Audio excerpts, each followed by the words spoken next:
Good evening, Facebook friends and YouTube followers. This is Rich again, back for your third and final video blog of the night for October 14, 2014, around 8:18 p.m. in Berwick, Massachusetts. It's dark out and it's going to be lows in the 50s, and tomorrow another warm day, close to 80. Get out and to enjoy it, because it's going to be the last 80-degree day in this area for the year and for the next 6 months. I don't know if we're going to sneak in an 80-degree day in November or December, but you never know. Some news to report: the San Francisco Giants beat the St. Louis Cardinals by the score of 5-4 in 10 innings to go up 2-1 in the National League Championship Series. The Giants are 2 wins away from appearing in their third World Series in 5 years. And also Game 3 tonight of the ALCS between the Baltimore Orioles against the Kansas City Royals. Right now on TBS, the Royals have a 2-0 lead. Wonder if the Royals will go up 3-0. If the Royals go up 3-0, the series is basically over. And that's about it for the news. My third and final video blog subject of the night is about the legendary professional wrestling faction, the Four Horsemen. The Four Horsemen was one of the most famous wrestling factions of all time. They were in the NWA and WCW on and off for about 13 years. Its leader was Nature Boy Ric Flair, and also Arn Anderson, the Enforcer Arn Anderson, and there were so many other members. The beginning of the Four Horsemen dates back to 1986, and the Four Horsemen were originally not meant to be a faction, but coincidentally, they started off the Four Horsemen. The original Four Horsemen were Nature Boy Ric Flair, Tully Blanchard, Arn, and Ole Anderson, and the way how all four of them were brought together to become the Four Horsemen was on an interview time that, due to time restrictions, Jim Crockett Promotions usually did a lot of interviews, like for house shows and stuff, but they were running short on time for who they were going to do interviews with, so they had an interview together with Ric Flair, Tully Blanchard, Arn, and Ole Anderson, with J.J. Dillon, who was the manager of Tully Blanchard at the time. And Arn Anderson said the quotes, "This is the Four Horsemen of Apocalypse." And Tony Schiavone, who was doing the interview, says afterwards, "You might be onto something." And he was right. The Four Horsemen started off as Flair, Blanchard, and the Andersons, with J.J. Dillon as his manager, and they started from this. The original incarnation was from the summer of 1986 to February 1987, and the Four Horsemen were the major heels. Ric Flair was the NWA World Champion, Tully Blanchard was the NWA TV Champion, and Arn and Ole were contenders for the NWA Tag Team Championship, and they were shotting a lot of the faces in the NWA, Jim Crockett Promotions, like Magnum TA, Dusty Rhodes, the Rock and Roll Express, Ron Garvin, and many, many others.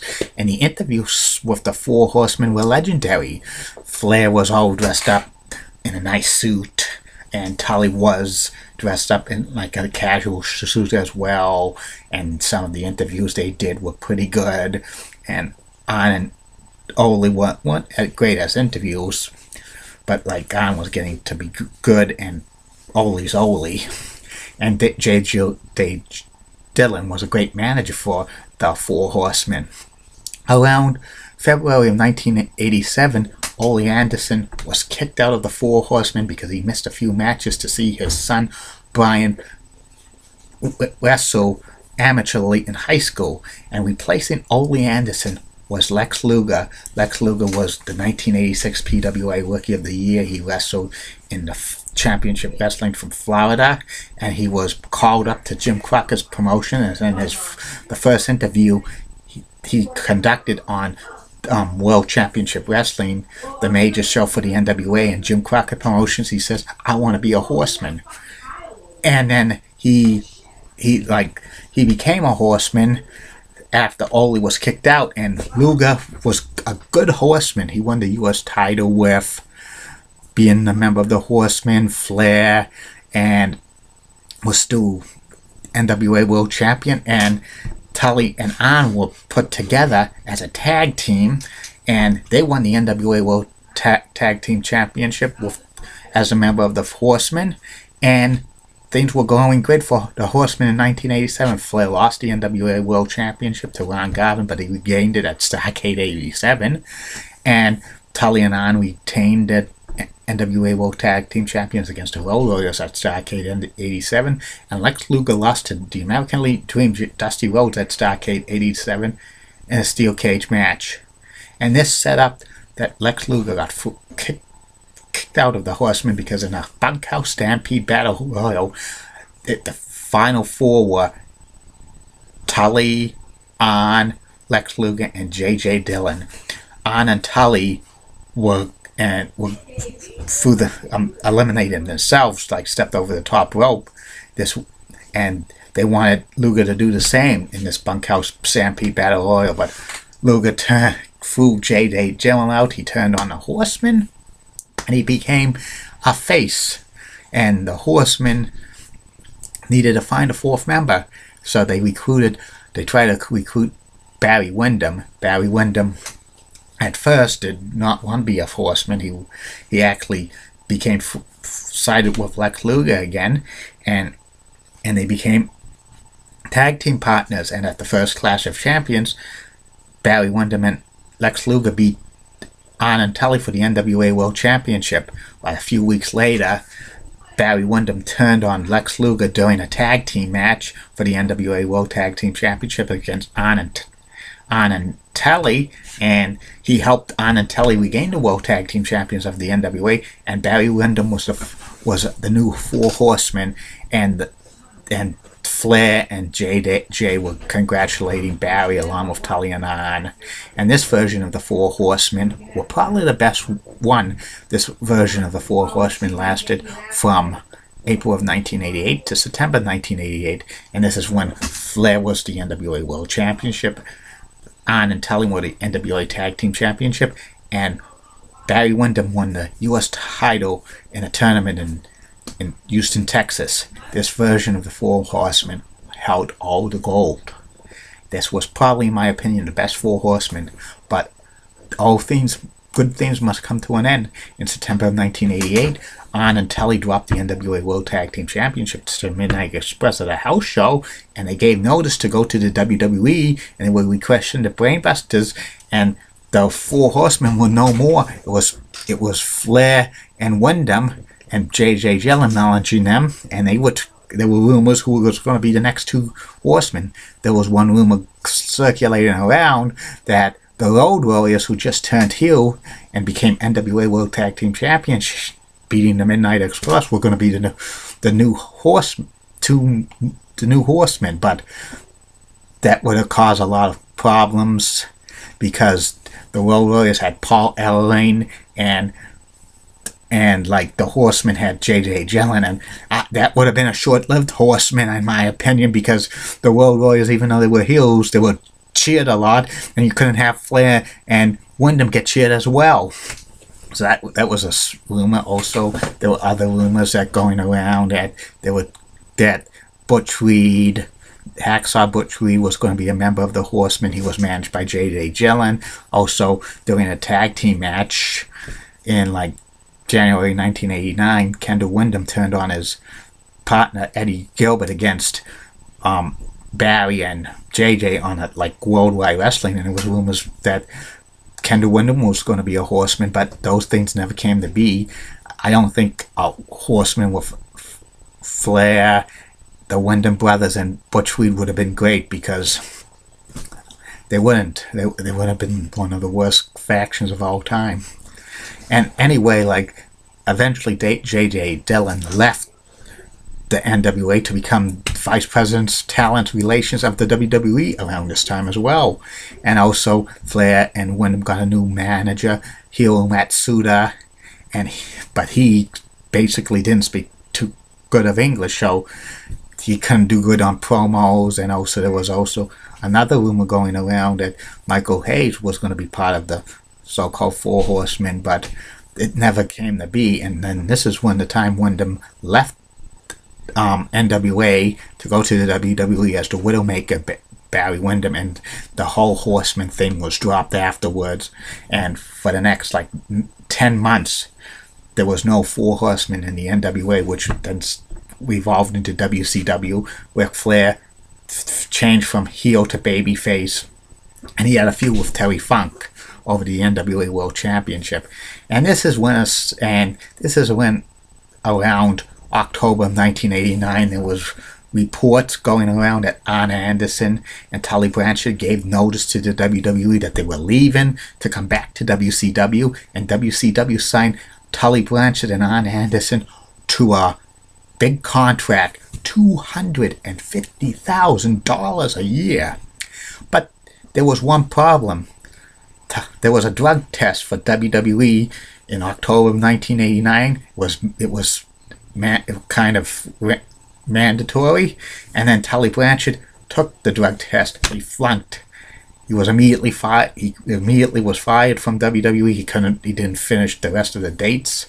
And when word got back to WCW, they reneged on his deal with Tully Blanchard, that Tully Blanchard was not going to come in, and they devalued Arn Anderson's contract from $250,000 to $125,000. Arn Anderson was mad. He was going to not even show up. He wasn't going to take the deal because he was so mad that his contract was devalued. But Flair talked him into coming to WCW, and then the Horsemen reformed on the December 6th, 1989 WCW Saturday night, when Flair was feuding with the J-Tex Corporation, who was Great Muta, the Dragon Master, and Buzz Sawyer, managed by Gary Hart. And Flair had a surprise, and he brought back Ole Anderson and Arn Anderson. The Horsemen were back, and now this was the first time they were faces. Now they had to find a fourth member, and the fourth member they found was Sting. And Sting became a Horseman in early 1990. And the Four Horsemen were faces for the first time. But this was not to last forever, because at Wrestle War 1990 WCW pay-per-view in February, the match was signed: Sting against Ric Flair for the NWA World Championship. But this match never took place. On the next Clash of Champions, 2 weeks before Wrestle War 90, the Four Horsemen had an interview, and Ole Anderson kicked Sting out of the Horsemen because he said, when you sign that contract to face Ric Flair at Wrestle War 90, you sign your death warrant. And Sting did. Sting was trying to grab Ole, but Arn and Ric Flair attacked him, and Flair just beat the hell out of Sting, saying, I tried to tell you to buy you some time. I bought the contract. Now get out of the sport. Get out of this. The Horsemen went back as heels, and Sting was out of the Horsemen. And later on during WCW Clash of Champions, there was the six-man tag between the Horsemen and the J-Tex Corporation. Sting comes down, and he tries to attack Flair, but during this cage match, Sting injures his knee. He needs reconstructive surgery. He's out 6 months. And then the Horsemen are back as heels, and they now have to find a new member. And then they do. Barry Windham, who spent a year in the WWE as the Widowmaker, but he didn't get a push. He had some his family had some legal troubles. His brother, Kendall Windham, and his father, Blackjack Mulligan, were indicted and thrown to jail for fraud for funny money. And Barry Windham was out of shape, and he comes back, and then they get a new member, Sid Vicious, who was actually part of the Skyscrapers with Danny Spivey, managed by Teddy Long, but Sid Vicious was out of action for a while because he had an injured lung, punctured lung. And then Ole moved into the J.J. Dillon role as the manager of the Four Horsemen. And Flair, Barry Windham, Arn Anderson, and Sid Vicious with Ole as a manager was the new Four Horsemen. This Four Horsemen I did not really like because, Sid Vicious was not really Horseman material. Plus, Barry Windham was so out of shape during this time. He didn't look good in the ring. Arn was battling some injuries, even though he won the NWA TV title in early 1990, and Flair was still the NWA World Champion. And during the summer months of 1990, Flair dropped the NWA World Championship to Sting at the Great American Bash, and the Horsemen were relegated to a six-man tag, the rest of them against Sting, Junkyard Dog, and Ali Gante. No, not Sting, Paul Orndorff, the Junkyard Dog, and Ali Gante. And it was not a good match. The Horsemen, like Arn and Barry, for the rest of 1990 was not good in the ring. Both were battling injuries, and Flair was being moved down the cards to be in secondary feuds with Lex Luger over the U.S. Championship. They put Flair and Arn in a tag team feud with Doom, moving them away from Flair from the World Tag Team Championship. And they catapulted Sid to the #1 contender as WCW World Championship title against Sting at Halloween Havoc 1990. And Sid beat Sting for the WCW World Championship. Or so they thought, 1, 2, 3, but Sting, it was a fake Sting, which was Barry Windham, and the real Sting was being tied up because he was fighting a Black Scorpion. But that's not a blog for another time. We'll talk about that. Well, this got me something. If Sid Vicious won the World Championship, WCW World Championship at Halloween Havoc 1990, what would have happened? This would be a major question. What would have happened is the leader of the Four Horsemen, Ric Flair, would probably have gone in mad. He probably would have thrown Sid Vicious out of the Four Horsemen, saying, "I'm the leader of the..." Because the leader of the Four Horsemen should be the World Champion, not like some secondary member like Sid Vicious. That would have been a big feud. Probably Sid Vicious would have had to turn face, and that happened. So anyway, the Horsemen continue on, and then this Black Scorpion thing turned out to be with Flair. And then this is also when the time that WCW fired Ole Anderson, so he was out of the picture as a manager. And the Horsemen, through early 1991, still had interviews and stuff. But they were fading fast. Flair, on Windham, and Vicious were not tagging up as much. And this happened in the spring of 1991. Sid Vicious gave notice to WCW that he was leaving to the WWE. And also, Flair was getting mad about the direction of his character in WCW. He regained the WCW Championship for the 7th time over Sting, but they want to reduce his contract and him becoming like retirement. He was supposed to lose the WCW World Championship to Lex Luger at Great American Bash 1991, but there was rumors he was going to drop it a week before at a television taping against Barry Windham, a fellow member of the Horsemen, which, I don't know if it would have been good for Barry to win it at that time because he was still not in the greatest of shape. So Flair got fired from WCW, and this ended the Horsemen for the time being. For the next nearly 2 years, there were no Horsemen. A new faction in WCW, which was big, was the Dangerous Alliance, which Arn was a part of, along with Ravishing Rick Rude, Larry Zbyszko, Stunning Steve Austin, and Bobby Eaton, managed by Paulie Dangerously. I'll talk about that faction in a later blog. And anyway, Flair goes to the WWE for about 18 months, wins the WWE title twice, but then he gives us notice to come back to WCW.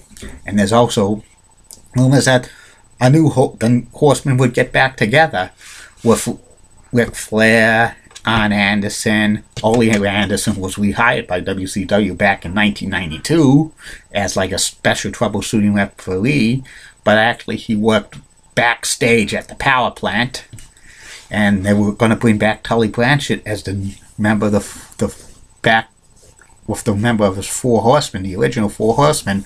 But when Tully Blanchard got the contract to come back, it was only like a 6-month contract, temporarily, saying he was only going to get paid X amount of dollars per night. He had to prove himself because he was not wrestling for 3 years. Tully Blanchard thought that was an insult, so he rejected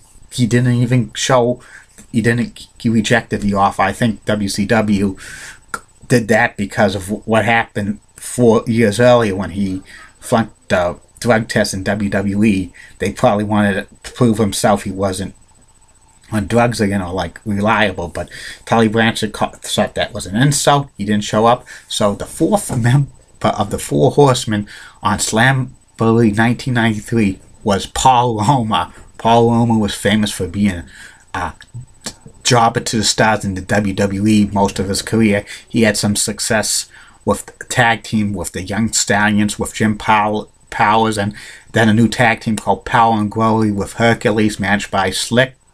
And that tag team, Power and Glory, was supposed to get a WWE tag team title reign, but that never came to be. And then this was probably the worst horseman ever, Paul Roma. What was WCW thinking?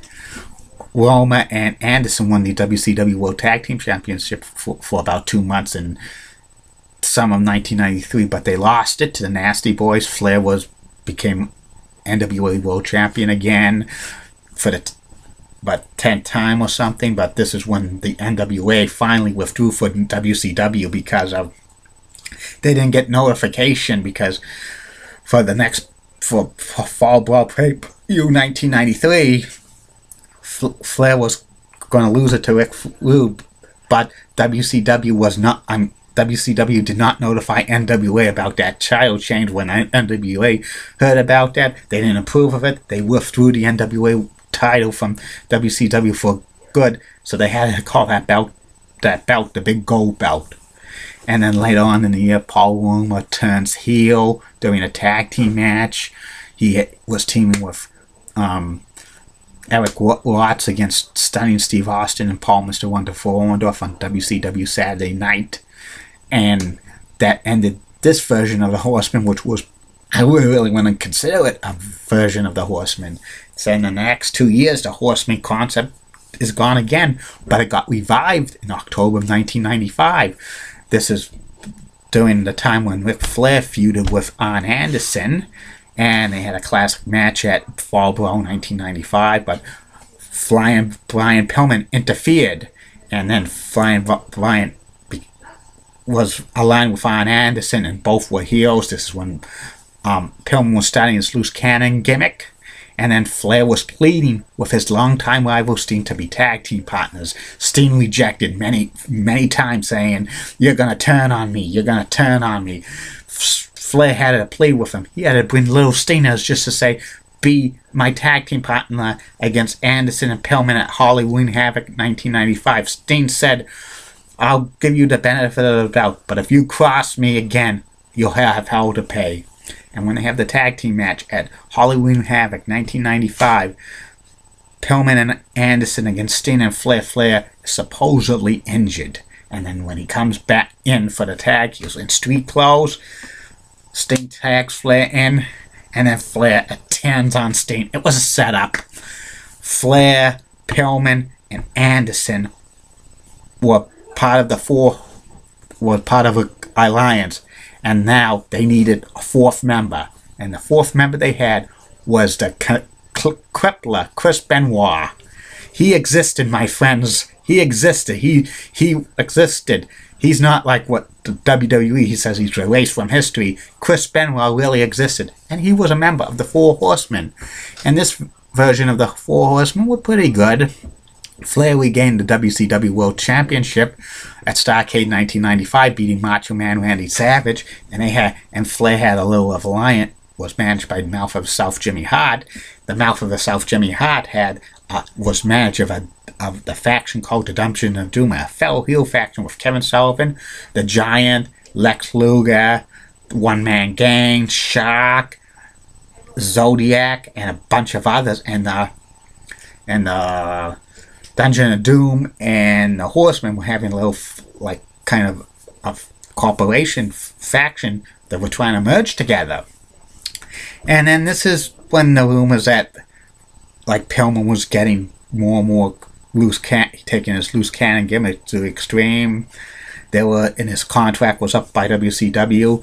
They were going to try to renew it. There was a proposal if he renewed it that Pillman and Benoit were going to break off from the Horsemen to form their own Horsemen. I heard a rumor going around that two of the members of their Horsemen were going to be High Voltage, and they were going to feud with Flair, Anderson. I heard their two Horsemen spots was going to be Luger and the Giant, and there was supposed to be, I was hearing something, it was supposed to be an 8-man tag at one of the pay-per-views, and I heard something that Jimmy Hart was going to turn on Flair, Anderson, and the Giant and Luger to join Pillman, Benoit, and that High Voltage, but that never came to be. That would have been a good angle, and you know, Jimmy Hart would turn on people. He did that earlier with Hogan, and he would turn on the new Horseman, and that would have had Flair and Anderson and the Giant and Luger faces. And I don't know if that would have worked, because it would have turned everybody back and forth, which would get the fans saying that's boring. But anyway, it didn't happen because Pillman got like fired by WCW after a match at Super Bowl against Kevin Sullivan, the Taskmaster, after Pillman says, "I respect you, Booker man." That was an inside joke. Pillman was gone, and then the Horsemen became the Three Horsemen with Benoit, and the next few months they were called the Three Horsemen. But then the Horsemen feud with the Dungeon of Doom, and Benoit and Kevin Sullivan had their own feud.